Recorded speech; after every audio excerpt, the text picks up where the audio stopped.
Oi, oi, pessoal. Vamos já já dar início a essa live muito importante, não só para a psicologia, mas para o mundo. Hoje a gente vai ter uma convidada muito especial, né, que doutora Gleissa Zambujelali, né, que vai estar com a gente hoje numa live muito produtiva. Já estou vendo amigos queridos aqui, né, online.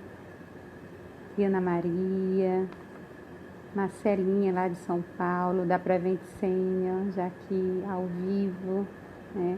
Oftalmo Center. Gleicinha já entrou, preciso que você peça para visualizar, Gleice.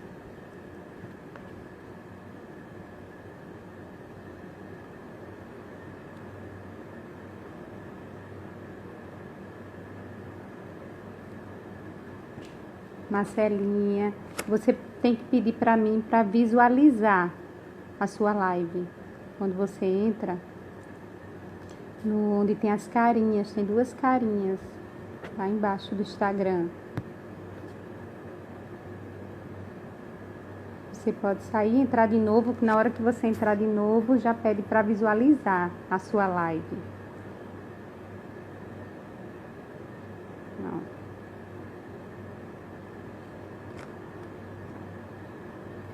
Eridan, Silvinha, Giza. Deixa eu ver se Gleicinha. Ainda não. Tássilo. Tudo bom? Maroquinha, Nazaré.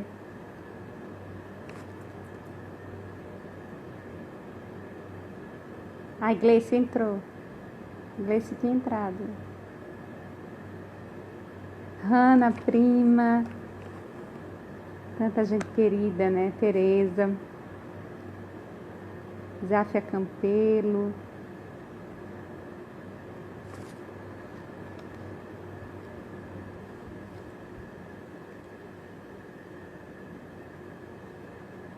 Pronto, entra aí que eu vou já lhe chamar. Vai aparecer você aqui para visualizar.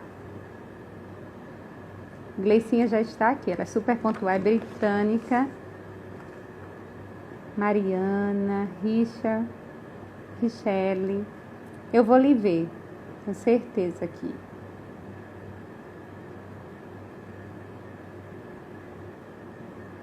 Deixa eu só...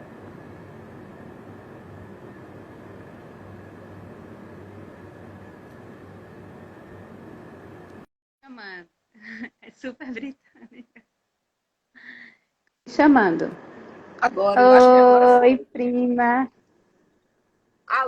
Você só Alô? tá ao contrário. Deixa eu pegar um suporte para virar. Espera aí.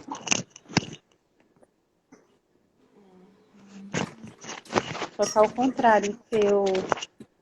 Vai já. Tá. Vou ajustar isso aqui para poder pôr isso direitinho.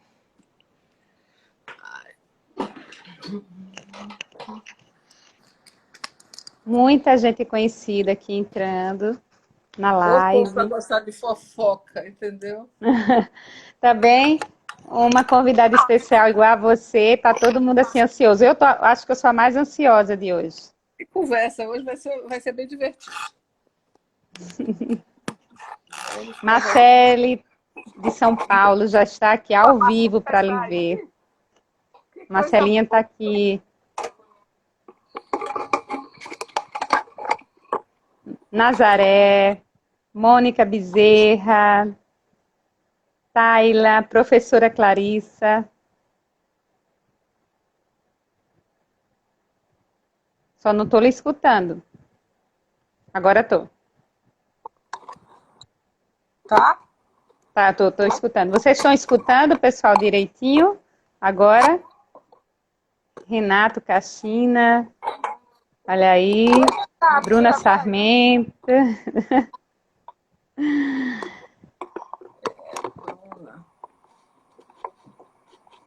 Tem que firmar isso aqui. Não sei porque não firmou ainda. Vamos lá. Ó, Marcele já está dizendo, estou sim. Tá bom. Hoje tá Tá bom bonito. aí? Parece que tá bem. Sustentar bem.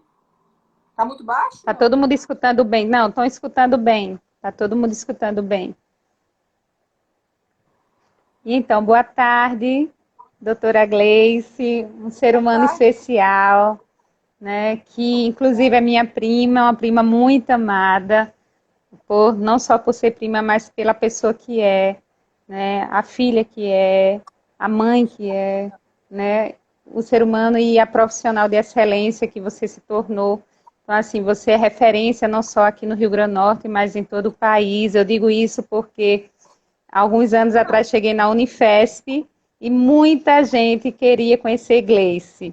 E quando souberam que era minha prima, aí pronto, virou o intermédio de chegar em Gleice. Então, assim, eu fiquei honrada de estar lá em São Paulo, na Unifesp, e ser tão querida por você. Então, assim, você é um ser humano tão especial, Gleice, que acaba abrindo as portas para a gente também, em qualquer lugar que a gente estiver. E a gente vai falar de um tema muito importante para o momento da pandemia, que é a psicologia ambiental em tempos de pandemia, né? Eu acho que é de suma importância para o que a gente está vivendo hoje no universo, esse momento tão complexo, tão difícil, que a gente não tem receitinha de bolo pronta, porque foi tudo pego de surpresa, e a gente vai precisar ter um novo olhar, e a psicologia ambiental, ela consegue chegar nisso, porque ela vê o ser humano de uma forma bem mais ampliada e também ela vai ter a interface com as outras áreas. E você é professora justamente da psicologia e de arquitetura e urbanismo. Então, você tem a propriedade para falar para quem está nos escutando, as pessoas que vão deixar as perguntas aí também ao vivo para você, para poder responder. Temos aí o Guia Viver Bem, né? Juliana Garcia já está aqui também assistindo você hoje. Temos Marília Bulhões, lá de Honduras, está ali assistindo. Então, muitas amigas queridas que estão ao vivo para lhe escutar, porque você tem muito o que nos ensinar, a gente tem muito o que aprender com você, né? Olha, Juliana já está dizendo boa tarde. Oi, vamos conversar juntos. Eu acho que eu tenho algumas coisas para dizer, mas eu acho que todo mundo tem muito o que dizer. Esse tipo de assunto pode ser, academicamente pode ter um rótulo, mas na prática todo mundo lida com psicologia ambiental o dia todo, o tempo todo. Então não é uma coisa exclusiva de quem faz academia. Na realidade, todos nós fazemos psicologia ambiental. Uns sabendo que estão fazendo, outros fazendo na intuição, outros fazendo porque entendem que aquilo funcionaria e acabam fazendo também. E o que seria a psicologia ambiental, né? A gente pontuou muito psicologia ambiental em tempos de pandemia, mas a psicologia ambiental é um campo pouco até conhecido da própria psicologia. Afinal, em linhas gerais, né? O que se trata a psicologia ambiental para quem está nos assistindo, e aproveitem e convidem seus amigos, familiares para poder não perder essa live que é tão importante para a gente nesse exato momento. Bem, nós, de um modo geral, a gente pode pensar que nós somos o que nós comemos, porque a nossa alimentação modifica o nosso corpo. Nós somos o que vestimos, porque o que nós vestimos pode dizer para as pessoas alguma coisa. Então, se nós somos essas coisas, nós somos também o ambiente onde nós estamos e onde nós convivemos, onde nós participamos, os ambientes que nós frequentamos, dizem alguma coisa sobre nós mesmos. Certo? A psicologia ambiental, ela surgiu no pós-guerra, certo? Com toda aquela pós-segunda guerra mundial, com toda a preocupação que estava acontecendo naquelas cidades, como é que as pessoas iam ficar, como é que elas iam ser abrigadas. Então começa a surgir uma porção de novas áreas de conhecimento, e a psicologia ambiental tem as suas raízes nessa época. Mas ela se consolida mesmo a partir da Estocolmo de 1992, quando as questões ambientais afloram.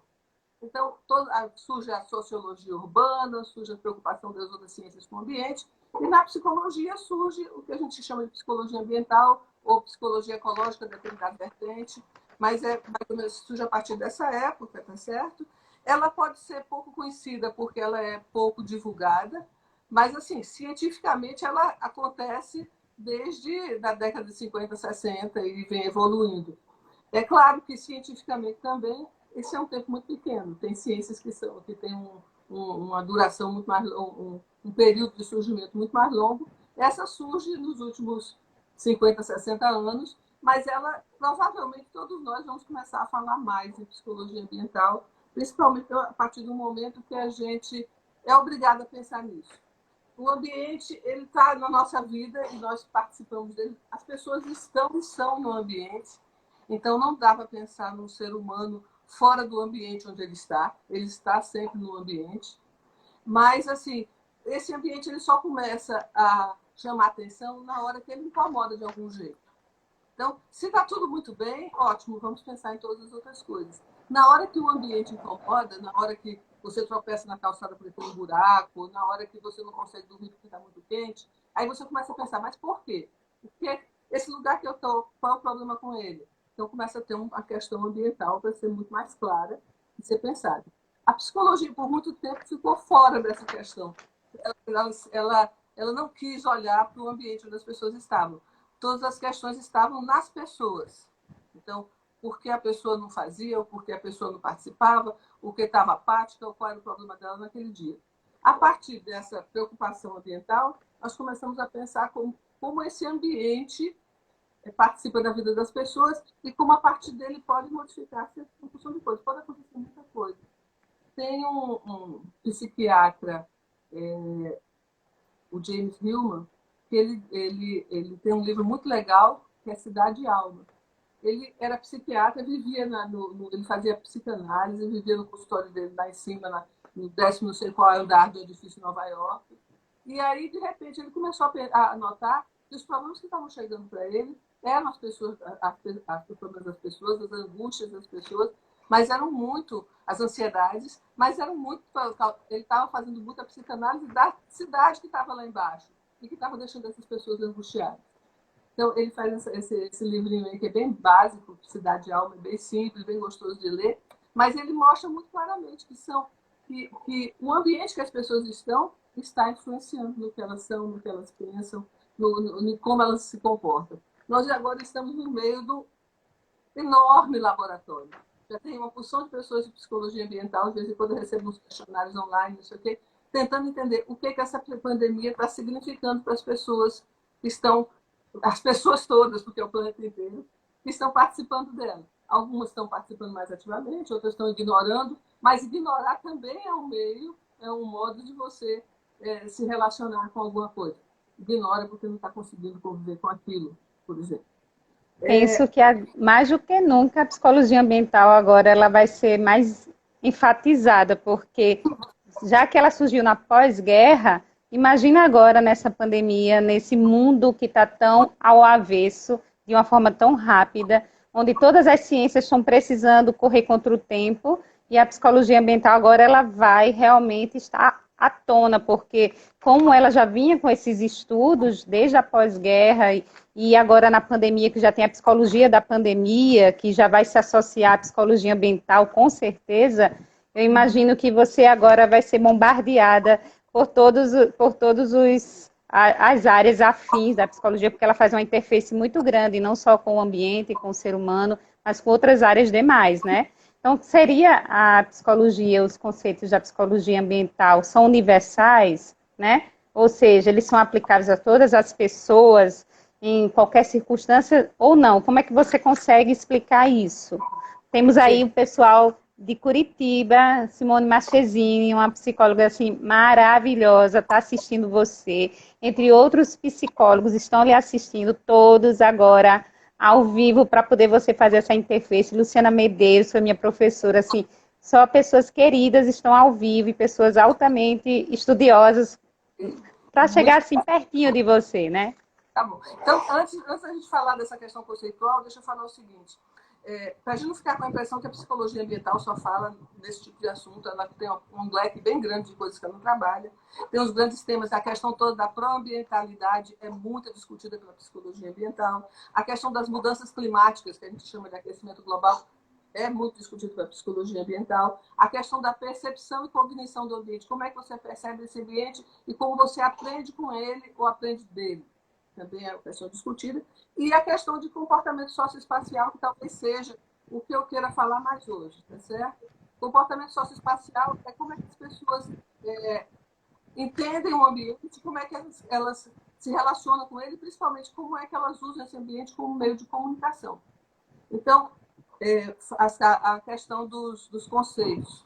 Existem vários conceitos nesse campo da psicologia, do comportamento socioespacial, que ele tem a ver com o comportamento da gente no dia a dia, tá certo? O conceito de espaço pessoal, que é um espaço que você tem ao redor do seu corpo, que você protege continuamente, você não quer que as pessoas invadam, só vai ser invadido se você tiver permissão, tá certo? Isso é importante. As distâncias interpessoais são bem interessantes. As pessoas estabelecem relação umas com as outras a partir de algumas distâncias. A distância íntima, que é esse contato mais próximo, a distância pessoal, que é quando você conversa com uma pessoa, mas sem ter esse contato corporal muito perto.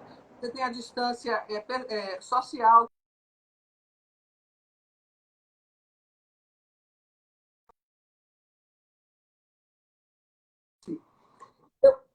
O ser humano, todos nós trabalhamos com essas distâncias o tempo todo. Outra coisa interessante, tem a territorialidade das pessoas. As pessoas se estabelecem em territórios. Se a gente tem um cachorro em casa, quem gosta de bicho, sabe que o bicho estabelece território. Ele faz xixi ali, marca quais são os locais dele. Quando chega um outro bicho, ele impede que ele entre, ou ele pelo menos vai ali saber o que está acontecendo, entender o outro animal para permitir ele entrar.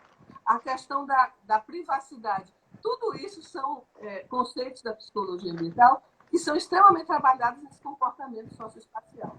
Aí você me pergunta, os conceitos da psicologia ambiental são universais? Sim e não. Sim e não. Como é isso? Como é que é isso? O sim, sim. Como animais que nós somos, tá certo? Nós tendemos a reproduzir esses comportamentos. Todos nós vamos precisar do nosso espaço pessoal, todos nós vamos definir territórios, os nossos territórios, e vamos defendê-los, tá certo? As guerras estão aí para mostrar as pessoas, grupos defendendo territórios, tá certo? Todos nós necessitamos de privacidade. Privacidade não é estar só, é controlar a informação a você mesmo. Ou seja, você pode querer estar só, mas você pode também querer estar em grupo, tudo são condições de privacidade. Então, nesse aspecto, esses conceitos são universais. No entanto, eles não são universais em termos de compreensão deles ou do jeito que a gente lida com eles. Cada um pode lidar com essa situação de uma forma diferente. Eu posso precisar de um espaço pessoal maior, ou você pode precisar de um espaço pequeno, você não gosta, você é daquela pessoa que gosta de todo mundo muito junto, que ela chega abraçando e tudo. A outra pessoa não, é aquela mais reservada, que não quer que a pessoa chegue tão próximo. Então, eles são universais porque todos nós temos contato com ele e usamos esses conceitos no dia a dia. Agora, eles não são universais em termos de você dizer todos são exatamente assim. Então, a questão individual e social entra aí muito forte. E aí, sociocultural. Nós temos culturas que funcionam de um jeito e temos culturas que funcionam de outros. O Edward Hall, que é um antropólogo que está na lista, faz parte do acervo da psicologia ambiental também, ele trabalhou com a prosêmica. Ele mostrava o seguinte, que os povos tinham modos diferentes de aproximações. Então, o que o brasileiro pode não significar nada. Se chegar e beijar todo mundo, não incomodou ninguém se sentiu invadido na sua bolha, tá certo? Se você chegar para um alemão, pode ser que isso seja uma invasão enorme. Como você chegou e beijou sem minha autorização? Então, tem uma questão social e cultural muito forte. E aí, tem uma questão também para a gente discutir, é que dentro de uma mesma cultura, de uma mesma sociedade, pode haver diferenças também, não só diferenças individuais, mas as diferenças sociais que afetam isso, certo? Então, há populações que dispõem de mais condições de trabalhar esses fenômenos, e tem outras populações que não têm condições de trabalhar, de discutir tanto isso, ou não têm condições de preservar tanto isso. Como é que fica a questão, por exemplo, da privacidade se moram 8 pessoas num cômodo? Verdade. Elas vão tentar ter privacidade também, todas vão tentar ter, mas elas vão usar outros modos. Talvez a privacidade delas não seja em casa, seja na hora que ela sai para a rua. Nós temos uma aluna que fez uma pesquisa maravilhosa, Cíntia Liberalino, ela Não, agora é Viegas, ela mudou. É a Cíntia Viegas, que ela estava avaliando uma praça, observando pessoas usando uma praça. E aí, o que ela começa a notar? Que muita gente dos edifícios ao redor ia para a praça para telefonar. Ou seja, elas precisavam de privacidade para o telefonema, mas na casa delas não tinha condições de ter. Então, elas desenvolveram o comportamento de, na hora de dar um telefonema especial, elas desciam e telefonavam na praça.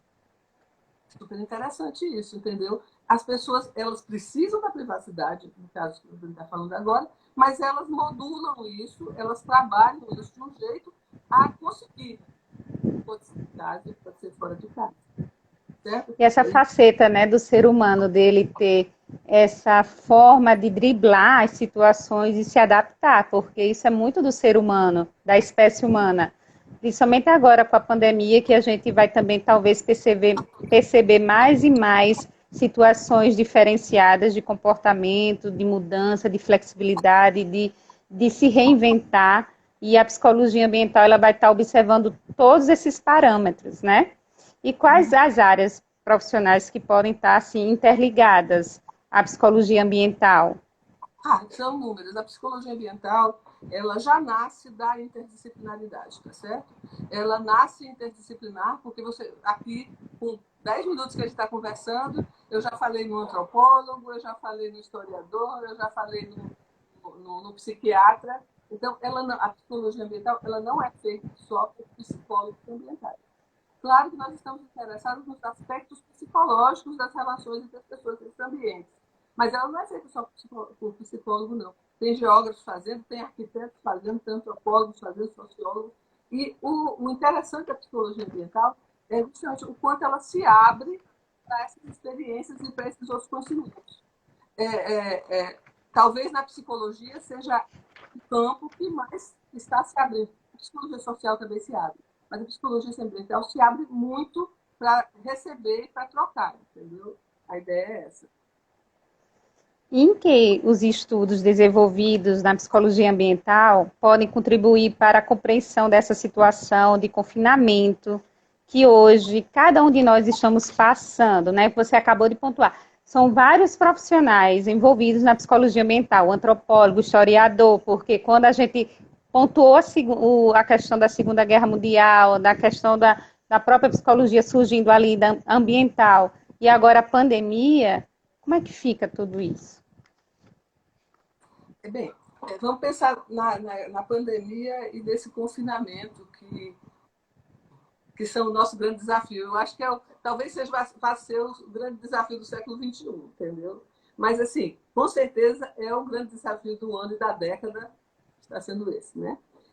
Ele é nós estamos nos submetendo ao confinamento em nome da saúde, mas não só por uma questão individual, tem uma questão coletiva aí. Na hora que a pessoa usa uma máscara, ela está tentando se proteger, mas ela também está protegendo o outro, porque se ela for a pessoa que contamina, ela está protegendo o outro. Então, é uma dupla proteção, a proteção de si e a proteção do outro. Isso já exige, por si, um comportamento de coletividade. Você tem que estar pensando, você tem que ser um pouquinho egoísta em pensar em você, mas, ao mesmo tempo, você não pode ser egoísta e pensar só em você, porque se o seu vizinho for uma pessoa que estiver contaminada, se a pandemia crescer exageradamente, a sociedade toda se prejudica com isso. E nós estamos vendo os exemplos diariamente. Se você assiste televisão meia hora, fica exausta, porque é muita informação. Se você entra na internet, no Zap, essas informações estão pulando o tempo todo e nós estamos trocando essa informação.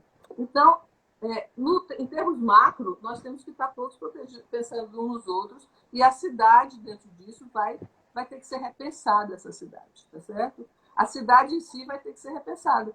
Nós estamos vendo, vamos diminuir a quantidade de carros nas ruas. Sim, as cidades têm que ser pensadas até para isso. Como é que a gente faz esse controle? Cada um tem que pensar por si, mas o transporte público. Acho que o transporte público não é só uma questão de dizer no fim do dia vão fazer a asepsia do ônibus para trabalhar de novo o dia que amanhã. Como no fim do dia? Se essa coisa é contínua e cada ônibus faz uma viagem, no fim da viagem estaria contaminado. Verdade. A viagem mesmo está contaminado. Então, nós teríamos que pensar todas essas questões de uma forma mais macro. O pessoal de urbanismo está louco já pensando nisso. O pessoal das ciências sociais, da sociologia urbana, tem muita gente discutindo isso. Acho que a psicologia ambiental pode contribuir. Mas vamos pensar também dentro da casa da gente, tá certo? Que eu acho que talvez seja um universo que, nesse momento, nós estejamos todos assim, mais diretamente interessados. Não que a cidade não interessa, a cidade interessa e a cidade é o grande objeto dessa discussão toda. Mas, assim, vamos começar na parte que está causando mais estranheza. E hoje é a própria casa da gente. A casa é o local de abrigo, é o local de proteção, que está, pelo menos nesse momento, está sendo dito que é o local onde você está protegido, mas é também o local de todos os estranhamentos. Porque, num primeiro momento, você diz, vou ter que passar 30 dias em casa com a minha família. Que legal, ótimo. Nem nas férias eu consegui fazer isso. Agora eu vou fazer, vai ser maravilhoso. E eu acho que nós todos temos que pensar pelo lado positivo mesmo, vai ser maravilhoso. Vamos passar bastante tempo em contato com nossas famílias. Irmãos, pais, filhos, avós, quem estiver naquele momento ali. Ok. Mas no outro momento a gente tem que parar e pensar, como é que nós vamos aguentar tanto contato?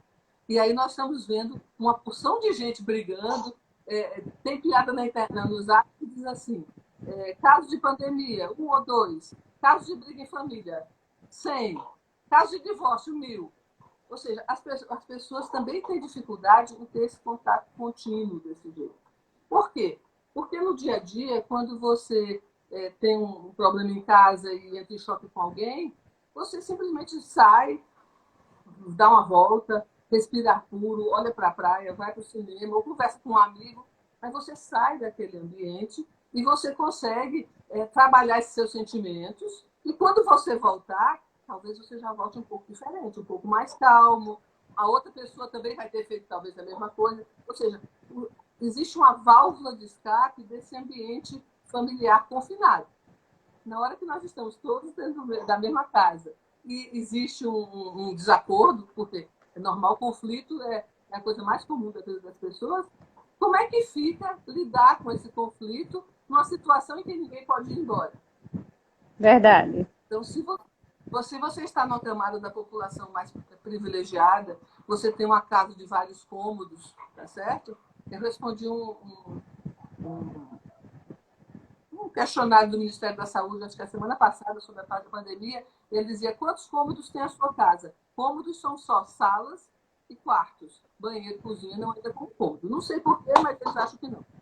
Bem, eu acho que todos são cômodos, tá certo? Mas, independente disso, se você tem uma casa de vários cômodos, se você tem um tempo de passar um tempo no seu quarto, a outra pessoa fica na sala ou vai para o quarto dela. Se é uma casa que você tem um pouquinho de terreno, você pode ir lá fora, dar uma voltinha no jardim, ou respirar um pouquinho, depois você volta. Mas e se a coisa é mínima? Como é que fica essas pessoas que têm que ter esse convívio contínuo numa casa muito pequena? Eu vi uma entrevista essa semana, eu tenho assistido muita televisão. Live, então estou assistindo também demais. Mas, assim, a senhorinha dizendo, lá em casa tem 8 pessoas, são 2 quartos. Eu acho que a gente está melhor do lado de fora. A gente tem que pensar tudo isso tem que ser pensado. Essas pessoas que estão num ambiente super denso, que uma pessoa espirra e todo mundo está contaminado, como é que seria? Vi outra coisa super legal também, de um rapaz dizendo, eu trabalho fora e durmo com minha mãe. O quarto, mostrou lá que o quarto tinha 2 camas, bem próximas, assim, tipo 50 centímetros uma da outra, um guarda-roupa na porta. Ele disse, para não contaminar minha mãe, agora eu estou dormindo no terraço. Ele colocou uma rede lá de fora e ele dorme lá fora. Então, as pessoas estão tentando, eu acho que é importante essa flexibilidade de comportamento, das pessoas pensarem como é que elas resolvem, entendeu? Graças a Deus, o ser humano tem uma capacidade de adaptação enorme. Então, ele está se adaptando, está se ajustando. Mas é importante a gente pensar como é que dentro da casa da gente a gente vai respeitar essas distâncias interpessoais, por exemplo. Nós temos essas que eu já falei no início. Então, como é que a gente tem condições de estabelecer modos de, na nossa casa, respeitar isso? Se as pessoas estabeleceram territórios, se existe a cadeira que é só do vovô, talvez fosse por respeitar a cadeira do vovô. Porque senão daqui a pouco o vovô vai lá de dentro e isso vai se tornar uma fonte de conflito, porque você vai estar sentado na cadeira dele. Ou então vamos conversar logo sobre a possibilidade da cadeira do vovô ser flexibilizada enquanto estamos em confinamento, já que vai ter várias pessoas interessadas naquilo e tudo. Várias pessoas têm me perguntado. É engraçado porque as pessoas têm telefonado às vezes para conversar. Eu já tive aluno. Muito bem, Angelina, os territórios estão sendo redefinidos, talvez estejam. Tá certo? Eu acho que talvez estejam sendo redefinidos, pelo menos dentro de casa, as territorialidades. As crianças invadiram a casa inteira. É isso que justamente que eu ia falar. De vez em quando algum aluno me liga, eu passo um zap e a gente conversa pelo celular. Professora, agora que eu estou entendendo aquelas coisas que a gente conversou na aula 2, 3 semestres anterior. Agora está tudo dentro da minha casa, como é que eu faço?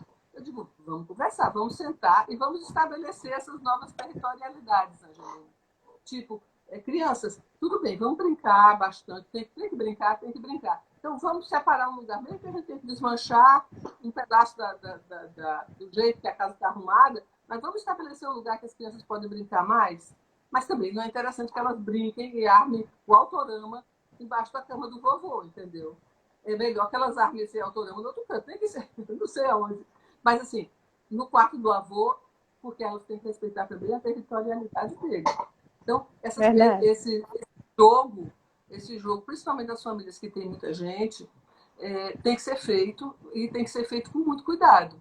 Porque tanto existe a expansão dos territórios que as pessoas estão ali, quanto tem que ter o respeito pelo território de cada um dentro dessa área que é restrita.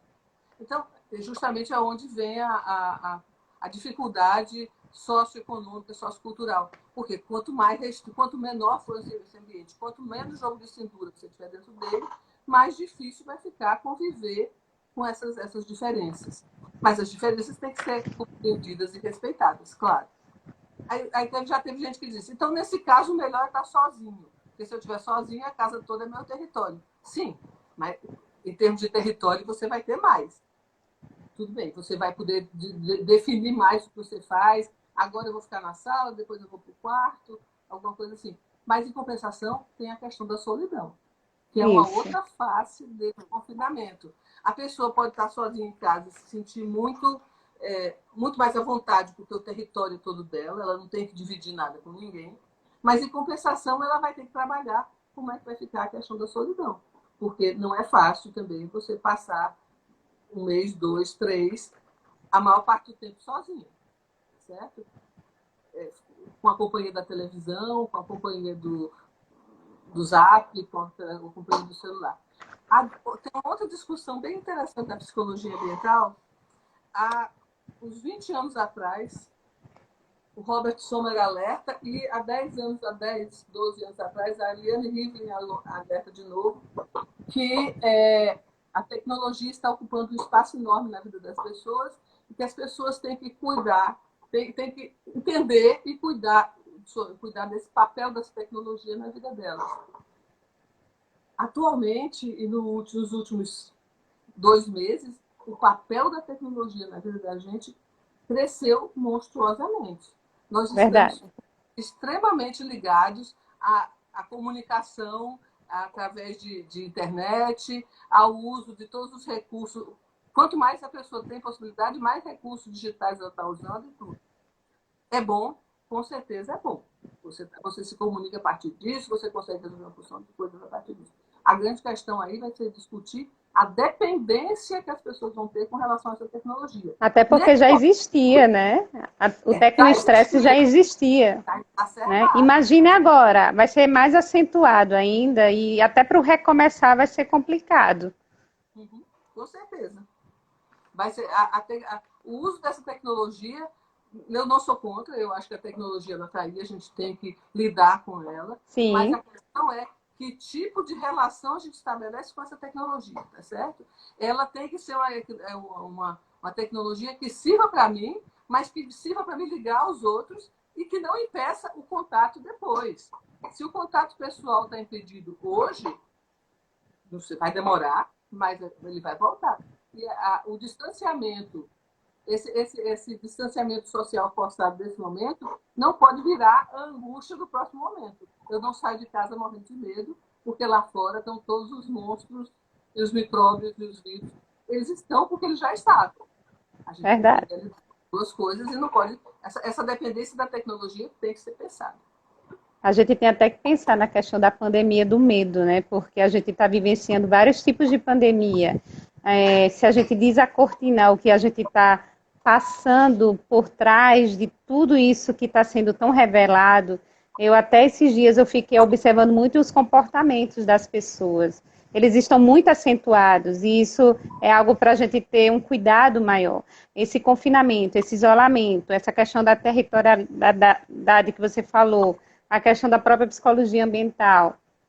Como é que o ser humano agora vai ser estudado? Porque está tudo numa velocidade muito grande, é uma velocidade de informações, então as pessoas têm que ter mais cuidado com a questão dessa velocidade de informações, até porque o nível de estresse está agudíssimo, né? O nível de ansiedade maior ainda, a questão do medo e do pânico, assim, o consultório ele vai ficar sobrecarregado da síndrome do pânico, entre outras fobias específicas, mas a psicologia ambiental, ela, pelo que eu já li, os seus livros aqui, que foram super Meus não. especiais, seu e dos outros autores, né? São vários autores. Esse livrinho aqui e o outro estão me ajudando muito. Foi assim, um presente, pessoal, esses livros aqui. Um presente muito bom para a quarentena. E a gente vai ter que ficar de uma forma, principalmente a psicologia, a psiquiatria e os demais profissionais de áreas afins, a gente vai ter uma cautela para tocar no sentimento do outro. Porque todo mundo está adoecido, de certa forma. Não tem ninguém na normalidade nesse exato momento. Ninguém, nem as pessoas que se dizem autossuficientes, né? Nem os ditos autossuficientes. Desapareceu de vez, né? Pois é. E eu queria que você falasse também que tipo de enfrentamento a psicologia ambiental ela pode propor nesse exato momento. A gente estava falando aí de alguns manejos, você falou das questões de vários tipos de territórios, vários espaços, porque realmente é muito complicado a gente mensurar como, principalmente em nosso país, tão diversificado, de tanta desigualdade social, né? A gente tem que entender muito esses territórios para poder a gente poder subsidiar os sentimentos, a forma de enfrentar. É muito fácil eu, Lissa, falar como é que eu estou enfrentando a pandemia, mas alguém que está lá na favela, alguém que está em outras condições subhumanas, para eu poder dizer como é que essa criatura está podendo enfrentar a pandemia, é muito complexo, principalmente num país como o nosso, né? Porque eu estava dando uma lida assim, macro, a gente tem que lembrar que até os próprios governantes, eles têm um peso muito grande nesse exato momento, como é o nosso comportamento, como a gente está lidando. Então, culturalmente, historicamente, a psicologia ambiental, ela vai realmente tocar em todas as esferas dos seres humanos. Ou pelo menos espacialmente, sim. Tá certo? Sim. Porque para lidar com essas esferas da ansiedade, do medo, do estresse, essas coisas, tem as outras, tem a psicologia trabalha bem melhor. Agora, a psicologia ambiental pode mostrar como é que uma situação ambiental pode exacerbar essas coisas todas. Com certeza, tudo que já é difícil trabalhar, numa situação de estresse ambiental, uma situação como a que nós estamos vivendo aí, agora vai ser exacerbado. A pessoa que está sozinha, que mora sozinha, normalmente mora sozinha, ela tem suas válvulas de escape, mas quando ela diz que está 60 dias, 40 dias sozinha, aí a gente começa a ficar preocupado. Não que ela não consiga trabalhar isso, é porque é difícil mesmo, é difícil estar numa situação dessa, tanto só quanto acompanhada demais. O ideal seria que você tivesse com poucas pessoas, que você conseguisse discutir mais, trabalhar essas coisas. Mas você pergunta como é que a psicologia ambiental pode ajudar nesse enfrentamento. Bem, não tem uma receita de bolo, mas a gente pensar um pouquinho, talvez assim, compreender as necessidades. A primeira coisa que eu colocaria, trabalhando na questão do ambiente, do microambiente, da casa, da família, tá certo? Ambiente, quando a gente fala em psicologia ambiental, a gente está falando sempre em ambiente sociofísico, não é a casa. É a casa e as pessoas que estão dentro dela, a casa e a família.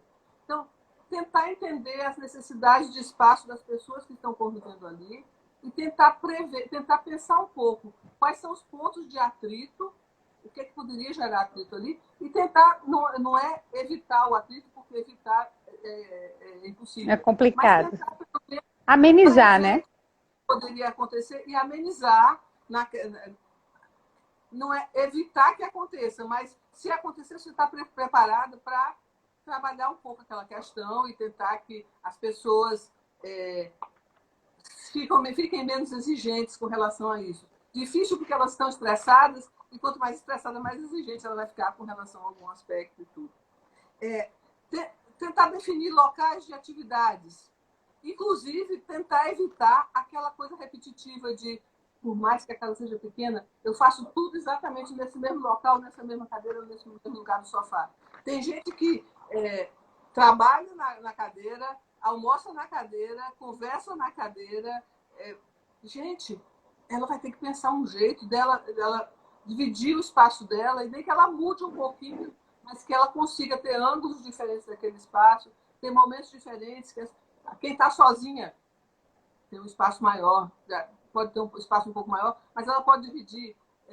Teve uma época que a minha filha morava num apartamento bem pequeno, que era só um vão, e ela dividia. Aqui é meu quarto, aqui é minha sala, aqui é meu escritório e ali é minha cozinha. E era engraçado porque às vezes a gente estava conversando com ela assim, no Zap, e ela dizia, agora eu vou para a sala. Então ela saía, dava 3 ou 4 passos e ia para a sala. Mas era engraçado porque na cabeça dela, ela montou uma casa num apartamento, num espaço muito pequeno, que talvez fosse um espaço um pouco maior do que um quarto. Mas era montado. Então ela tinha o lugar da cama, ela tinha o lugar da escrivaninha, e ela tentava, tipo assim, não estar trabalhando na cama. Quando ela tinha que trabalhar, tinha que fazer os trabalhos, ela ia trabalhar na escrivaninha. Depois ela ia, sentava no sofá da sala para ler não sei o quê. Então, as pessoas têm que tentar organizar um pouco esse ambiente para que as coisas aconteçam de um modo mais coerente até para elas mesmas. Se você acordou, sentou na cama, tomou o café sentado na cama, depois puxou uma coisinha,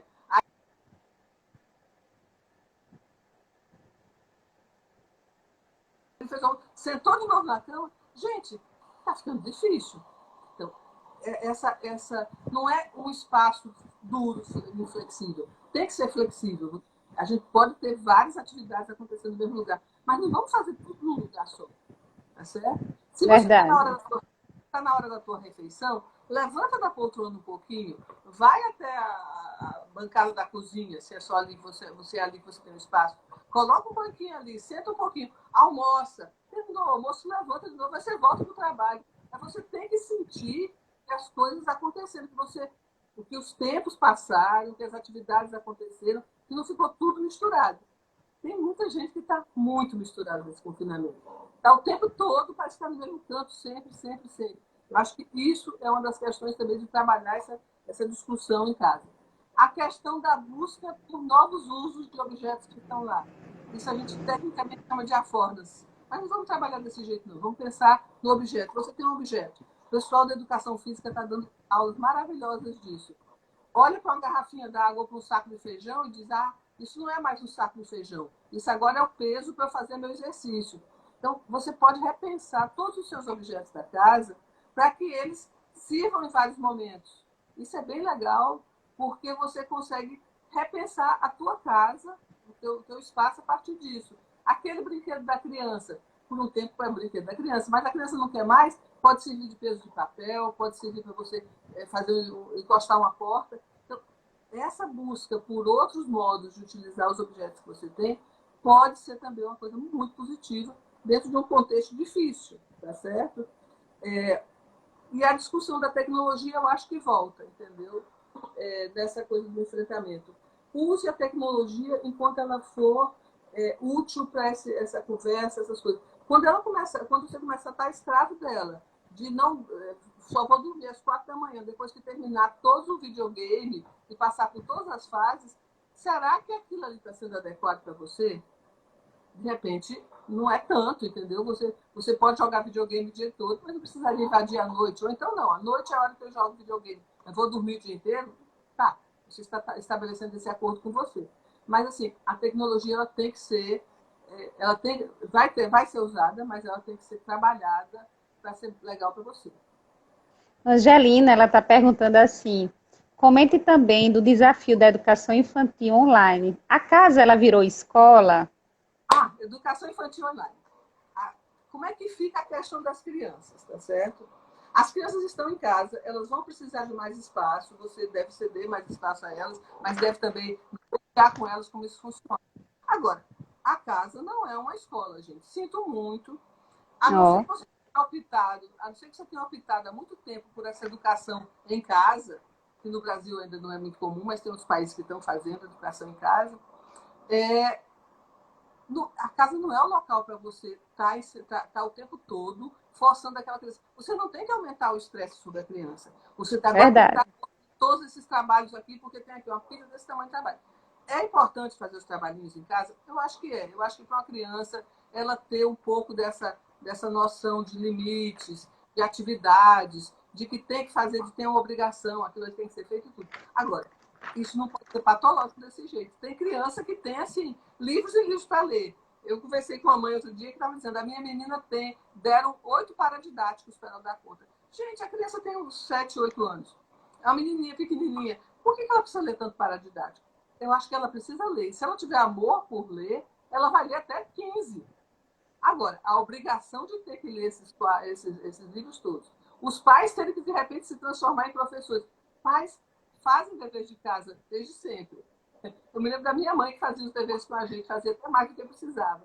A gente entrava de férias e minha mãe dizia, sim, mas agora que vocês estão de férias, vamos tentar pelo menos uma redação a cada 2 dias. E ela colocava força e a gente fazia. Mas, assim, uma coisa é você fazer isso intuitivamente, ou você fazer porque tem o prazer de fazer. A outra coisa é você fazendo essa obrigação. Eu acho que a gente tem que pensar muito seriamente nessa questão da obrigação desses deveres. Eles precisam ser feitos. É interessante que a criança trabalhe algum conteúdo, porque também ela está em casa. Mas tem muito Até para ela não conteúdo perder o legal. ritmo, né? Até o ritmo. E Então, agora, assim, você pontuou algo muito importante aí na sua fala. Os pais, eles têm que ser pais, né? Então, esse é um momento muito importante para o pai e para a mãe realmente voltar-se para os seus filhos. A gente não tinha tempo. O tempo era você vai ter a escasso, oportunidade de ter 2 meses em casa com o seu filho, mas você vai ficar fazendo dever de casa, entendeu? E né? aí? Então, eu acho que tem que ser repensado isso também. E tem outros jeitos de educar, por exemplo, cozinha. Cozinha é um jeito muito legal de você educar, entendeu? Você tem que ensinar coisas difíceis. Ensinar a usar uma faca é uma coisa difícil. Uma criança, dependendo da idade dela, ela não tem que pegar em faca mesmo. Mas se ela já tem idade, se ela já tem controle motor e tudo, ela pode usar uma faca, aprender a usar, claro, acompanhado por adulto e tudo. Cortar um elemento, limpar uma coisa, preparar uma sobremesa. Elas curtem muito fazer picolé. Entendeu? Tem umas coisas que são muito legais, que elas podem participar, que elas vão aprender como é que divide um litro d'água com não sei quantos copos. Elas podem, todas essas coisas podem ser pensadas sem que elas estejam o tempo todo fazendo dever de casa. Tá. Outra coisa, se vai fazer dever de casa e tudo, vamos voltar ao comecinho. Vamos alternar os ambientes. Não faz essa criança ficar Verdade. na cama, tá certo? Vamos arrumar um lugar. Olha, você vai fazer seu dever de casa todo dia, vai ser de 9 às 10 da manhã.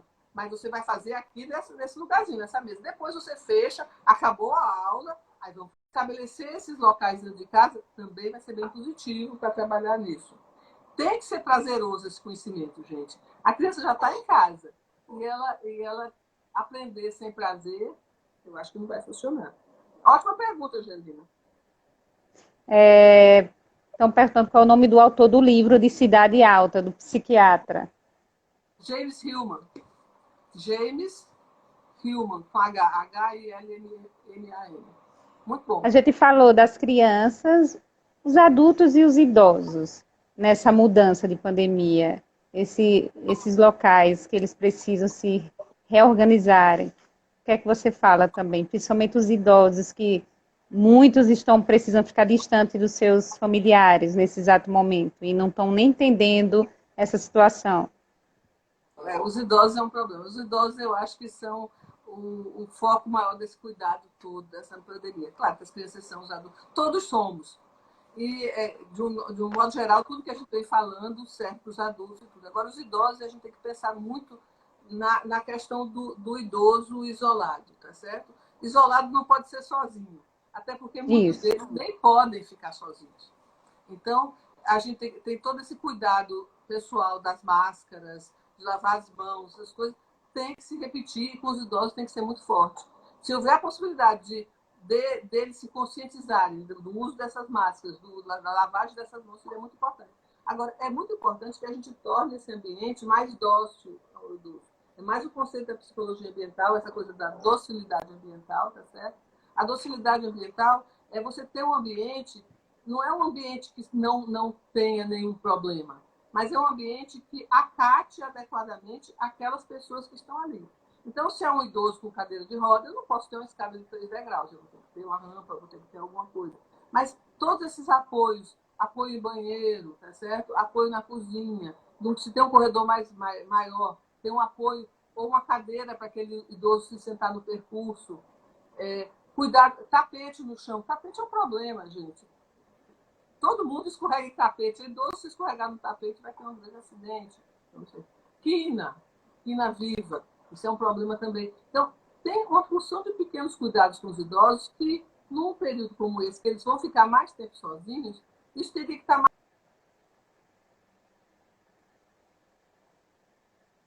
essas coisas, então a chance de acontecer acidentes vão ser bem maior. A discussão de isolamento e solidão não é para ser solidão, certo? O idoso isolado, tem muita gente que tem 2 idosos que estão isolados num apartamento, numa casa, não sei onde, a gente vai ter que dar um jeito de fazer companhia. Se vai ser usando, aí nós vamos voltando para a tecnologia e os meios digitais, paciência, nesse momento é o abraço que você pode dar, então você dá um abraço digital. Se tem a possibilidade de você passar na frente da casa do idoso, porque foi fazer um supermercado, alguma coisa, dá um tchauzinho de fora, tá certo? Não é entrar e abraçar o idoso, seria o que eles gostariam, e nós também, mas pelo menos ele vê que você está ali, sabe? É uma forma deles se conectarem com essa realidade. É um momento difícil para eles, até porque, tanto quanto para a gente, a maioria da vida deles não foi vivida desse jeito. Para nós é difícil, mas para eles ainda está sendo mais difícil, porque é um momento que está totalmente fora da história de vida e da memória deles. E eles têm uma outra dificuldade, que é a própria dificuldade de memória. Vários deles já têm a memória bastante afetada. Então, se eles não têm a possibilidade de ver aquilo, parece que aquilo desapareceu. Bem, é difícil, mas esse ambiente, a gente de alguma forma tem que pensar em como compensar essas dificuldades dos idosos. E essa docilidade ambiental é muito importante porque ela tem a ver também com as emoções e com a afetividade, né?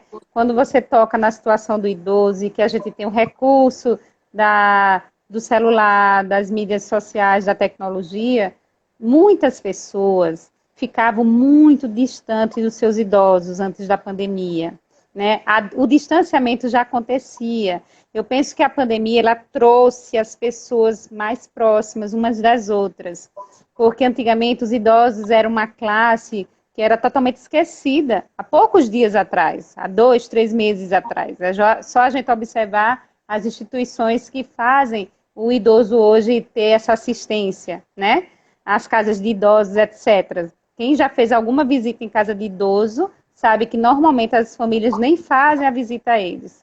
Então, agora que as pessoas que estão nos escutando, as pessoas que podem ter esse tempo com seus idosos, aproveita a tecnologia para colocar como se fosse um horário de regra para vocês conversarem com seus idosos, para vocês aparecerem, nem que seja na telinha para eles, porque isso vai fazer mudar o dia deles, modifica, eles se sentem amados. E outra coisa, eles também se preocupam. Muitos deles querem saber como é que estão seus filhos, seus netos, seus parentes, e aquilo vira uma angústia muito grande internamente, e eles ficam com medo de perder seus parentes, seus netos. E aí, se a gente tem essa interação diária com eles, a gente não está fazendo só algo bom para eles, mas principalmente para a gente, estreitando os laços afetivos, estreitando os laços familiares que estavam tão distanciados no mundo moderno. Uhum. Lembrando, alguém disse por aqui, tem toda razão, que distanciamento físico O distanciamento é físico, não é social. Pois é. Muito pelo contrário, é para nós estarmos socialmente mais próximos deles. Agora, existe uma dificuldade que alguns deles não usam tecnologia. E aí, nesse caso, você tem que providenciar algum modo deles lidarem melhor com essa tecnologia. Tem uma pergunta aí ao vivo. Professora, a psicologia ambiental vem estudando, de alguma maneira, essas novas relações entre ambientes digitais e físicos? Uma discussão bem grande, que eu acho que é um tema que provavelmente agora, a partir da pandemia, vai bombar, tá certo? É a discussão de que ambiente, o que é o ambiente virtual e como é que ele entra na relação com os ambientes físicos. Porque, por exemplo, eu estou aqui na minha casa, você está aí na sua, e essas pessoas todas que de vez em quando fazem alguma pergunta, cada uma está na sua, mas nós estamos num outro ambiente. Que ambiente é esse? Porque fisicamente não é a minha casa, não é a sua, não é de nenhuma dessas pessoas. Mas existe um ambiente, tá certo? Esse ambiente virtual, ele está em discussão. Tem muita gente já preocupada em como é que isso acontece, onde é que está, que dimensão é essa do ambiente, mas provavelmente vai aparecer muita coisa bem interessante a partir de agora. E também sobre a psicologia ambiental e os portadores de deficiência física, né? As pessoas com deficiência, com algum tipo de deficiência. Como é que está sendo essa relação da psicologia ambiental, o cuidado, o pensar, a forma de agir, de atuar? Olha, a psicologia ambiental tem um interesse por pessoas com deficiência, porque as pessoas estão no ambiente e esses ambientes têm que estar se preocupando com as pessoas. Toda essa discussão da docilidade ambiental, ela já acontece com relação às pessoas com deficiência também. Agora, claro que vai depender da deficiência. Se a pessoa tem um autismo, a gente vai ter que cuidar com essa casa cheia de gente, com muito mais barulho, por exemplo, com muito mais estímulos, não está sendo agressiva a essa pessoa autista. E nem que ela vai ter que ficar confinada ao quarto dela o tempo todo, porque o resto da casa é todo muito barulhento, ela não pode chegar. Então, só para citar um exemplo. As pessoas com deficiência motora, aí talvez chegue muito perto da questão dos idosos com relação ao uso do espaço, a maior docilidade em termos de degraus, de diferenças de níveis, essas coisas assim. Agora, cadeirantes, pessoas cegas, pessoas com muleta, elas vão ter muito mais problema porque elas usam muito mais a mão para se comunicar. O cadeirante segura na roda da cadeira o tempo inteiro. Talvez ele tenha que usar uma luva, alguma coisa para se proteger mais, mas às vezes a luva nem é proteção, porque às vezes ela representa até uma fonte de mais perigo. Mas, assim, talvez a lavagem dessas mãos tenha que ser mais ativa, ou tenha que usar álcool gel com mais frequência, porque essas pessoas, para se comunicarem, para entender o ambiente, elas estão tocando tudo o tempo todo. E o que mais se diz é evite tocar as coisas. Se é para evitar tocar, então talvez essas pessoas elas realmente precisem ficar um pouco mais em casa nesse período, já para evitar esse risco maior. Não quer dizer que elas estão confinadas, estão proibidas de sair. Quer dizer que, nesse momento de risco, elas acabam sendo da população de alto risco por causa dessa necessidade de tocar mais as coisas, enquanto pessoas que não precisam, que podem usar menos esse recurso, não teriam tanto problema. Vai voltando de novo, não é isolamento social, é isolamento social. No Físico. caso, Gleicin, isso entra na condição da responsabilidade socioambiental, é isso?